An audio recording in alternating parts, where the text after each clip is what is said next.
নমস্কার বন্ধুরা, আজ আমি একটা মাংসের রেসিপি রান্না করে তোমাদেরকে দেখাবো। প্রতিদিন তো তোমাদের সাথে আমি খাওয়ার ভিডিও শেয়ার করি, কিন্তু আজ আমি দেখাবো উনুনে এই মাংসটা রান্না। এটা কিন্তু দেশি মোরগের মাংস, আর দেশি মোরগের মাংস কাঠের উনুনে রান্না করার জন্য অনেক দিন থেকেই তোমাদের দাদাভাই বলছে, তো সেটাই আজ করব। চলে এসো, শুরু করা যাক।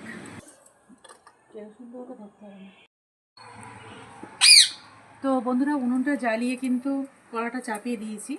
এবার কড়াটা একটু গরম হলে কড়াইতে আমি তেল দিয়ে দেব।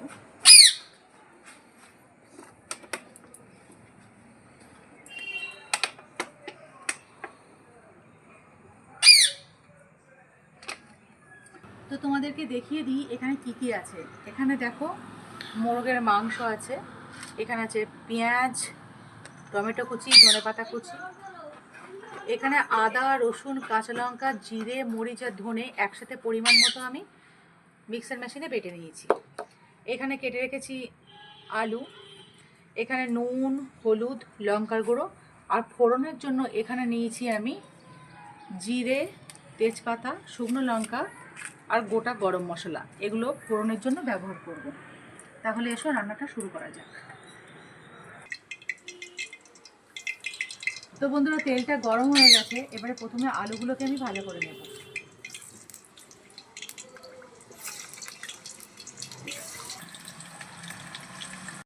এবারে আলুর মধ্যে আমি নুন আর হলুদটা দিয়ে দেই। এখানে দিয়ে দেব, বেশি না, সামান্য একটু নুন দিয়ে দেব, আর দিয়ে দেব পরিমাণ মতো অল্প একটু হলুদ।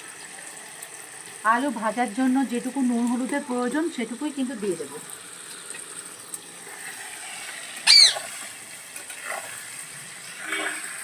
শীতকালে কিন্তু উনুনের সামনে বসে রান্না করতে ভারী মজা লাগে। তো বন্ধুরা, আলুটা কিন্তু ভাজা হয়ে গেছে লাল লাল করে। দেখো, এবার কিন্তু আলুটাকে আমি তেলের থেকে উঠিয়ে নেব। দেখো, আলুটা একদম লাল লাল করে ভাজা করে নিয়েছি। এবার আলুটাকে উঠিয়ে নেব।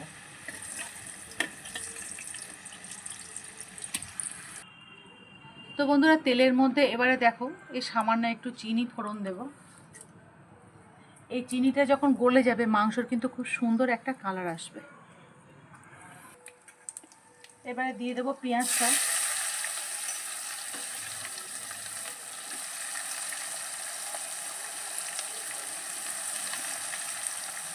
তো তেলের মধ্যে প্রথমে চিনিটাকে দিয়ে দিলাম, দিয়ে তারপরে গোটা গরম মশলা, জিরে, শুকনো লঙ্কা, তেজপাতা ফোড়ন দিয়ে তারপর পেঁয়াজটাকে দিয়ে দিয়েছি। এবার পেঁয়াজটাকে খুব ভালোভাবে ভাজা করে নেব।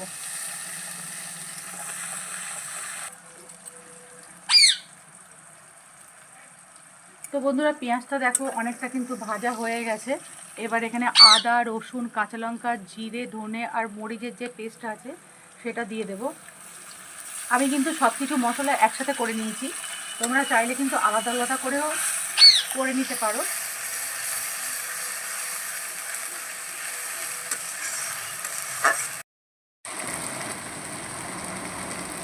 বন্ধুরা, এবার এখানে দিয়ে দেব পরিমাণ মতো নুন,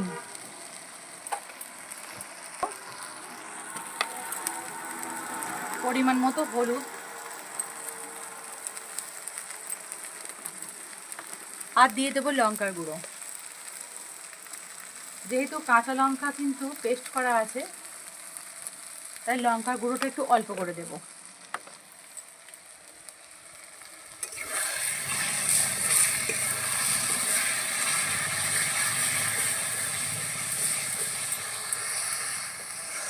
খুব ভালোভাবে কিন্তু প্রথমে মশলাটাকে কষিয়ে নিতে হবে।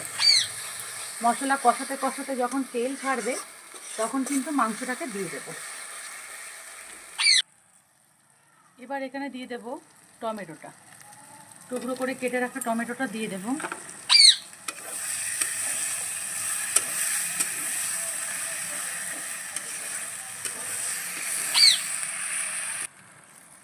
তো দেখো, এখানে কিন্তু মশলাটা খুব ভালোভাবে কষিয়ে নিয়েছি, আর মশলা দিয়ে কিন্তু তেল ছাড়তে শুরু করেছে।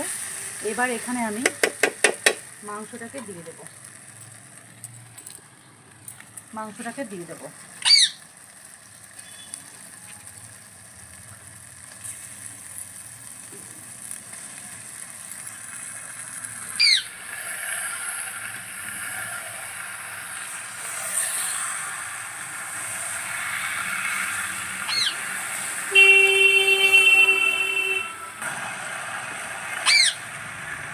বন্ধুরা কাঠের জালে এইভাবে কিন্তু মাংসটাকে খুব ভালোভাবে একটু কষতে হবে,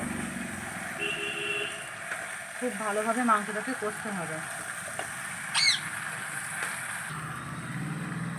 चांद सी महबूबा होगी मेरी, ऐसा मैंने सोचा था, हाँ तुम बिल्कुल वैसी हो जैसा मैंने सोचा था।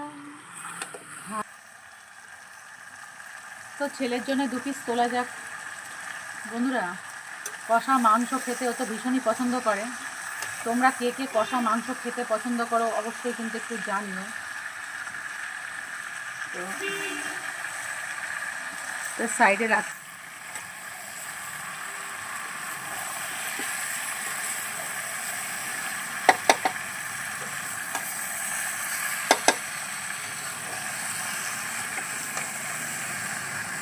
তো বন্ধুরা কষা তো হয়ে গেছে, এবারে জল দিয়ে দিই।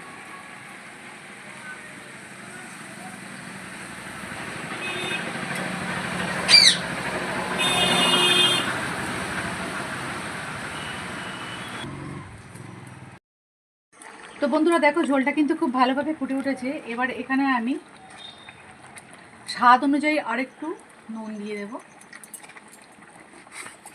দিয়ে এবার খুব ভালোভাবে এটাকে ফুটিয়ে নেব। আর এটা সিদ্ধ সম্পূর্ণ না হয়ে যাওয়া পর্যন্ত এটাকে আমি ঢাকা দিয়ে দেব। তো নুনটা দিয়েছি, এবার একটু নাড়াচাড়া করে দিই। দেখো কত সুন্দর কালারটা এসছে। এবার এটাকে ঢাকা দিয়ে রাখবো তত সময় খুব ভালোভাবে মাংসটা সিদ্ধ না হয়ে যায়। 10 মিনিট মতো ঢাকা দিয়ে খুব ভালোভাবে এটাকে আমি ফুটিয়ে নেব। তো বন্ধুরা 10 মিনিট হয়ে গেছে, মাংসটা কিন্তু বেশ ভালোভাবে ফুটে গেছে। এবারে চলো ঢাকনাটাকে খুলে ফেলি।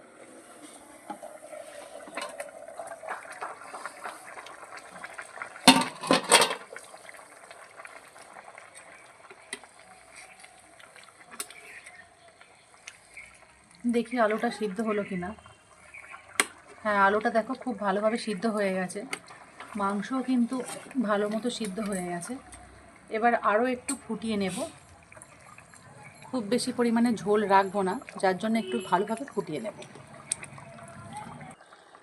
তো বন্ধুরা মাংসটা কিন্তু তৈরি হয়ে গেছে। এবার এখানে ধনেপাতা আর গরম মশলা দিয়ে দেবো।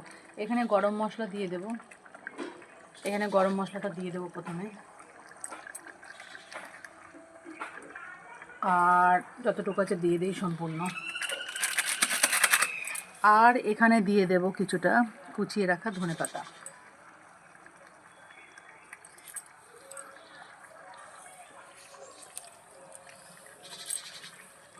এবারে খুব ভালোভাবে এগুলোকে আমি মিশিয়ে নেব, খুব ভালোভাবে মিশিয়ে নেব। আমি কিন্তু আর উনুনে কোনো রকম জাল দেব না, যতটুকু আগুন আছে সেই আগুনেই কিন্তু এটা বসানো থাকলে খুব সফট হয়ে যাবে। আর গরম মশলা আর ধনেপাতাটা এইভাবে ওপরে একটু দিয়ে দেবেন, মাংসটা কিন্তু খেতে অনেকই টেস্টি হবে।